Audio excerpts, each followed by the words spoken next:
Il est intéressant de constater qu'ils ont tous marché d'un même pas, en scandant les mêmes slogans. Cette pandémie a été une occasion à saisir. Nous nous trouvons aujourd'hui face à une économie en crise, mais aussi face à une opportunité incroyable. Il s'agit certainement d'une crise majeure, mais elle nous offre aussi une opportunité unique. Une occasion sans précédent de repenser et de réinitialiser. La grande opportunité de réinitialiser. L'occasion pour nous de réinitialiser. Pour une réinitialisation. C'est un peu comme s'ils avaient tous fréquenté la même école de pensée et étudié avec le même professeur.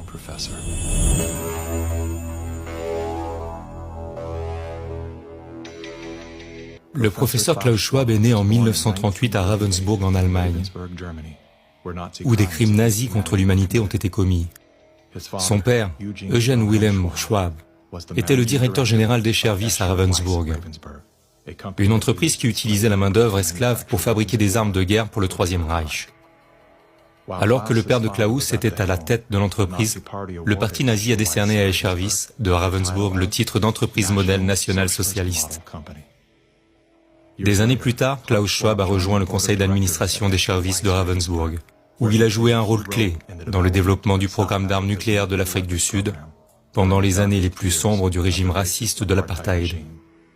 Aujourd'hui, Klaus Schwab est le fondateur et le président exécutif du Forum économique mondial.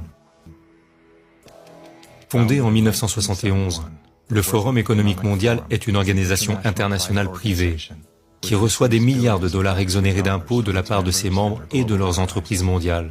Chaque année, le WEF réunit ses membres avec des leaders mondiaux, des dirigeants de grandes entreprises pharmaceutiques, des géants de la technologie, des célébrités d'Hollywood, des personnalités des médias et des influenceurs d'Internet, dans les montagnes isolées de Davos, en Suisse. Il s'agit d'une minuscule ville située dans les Alpes suisses, un village où l'on peut croiser Bill Clinton, Bill Gates, le patron de Google et la reine de Jordanie, tous réunis au même endroit. Il s'avère qu'il y a deux Davos, l'un que l'on voit et l'autre que l'on ne voit pas. Après les heures de bureau, des centaines de soirées privées sont organisées pour conclure des accords. Les personnes que l'on ne peut pas voir ensemble en public peuvent se rencontrer ici.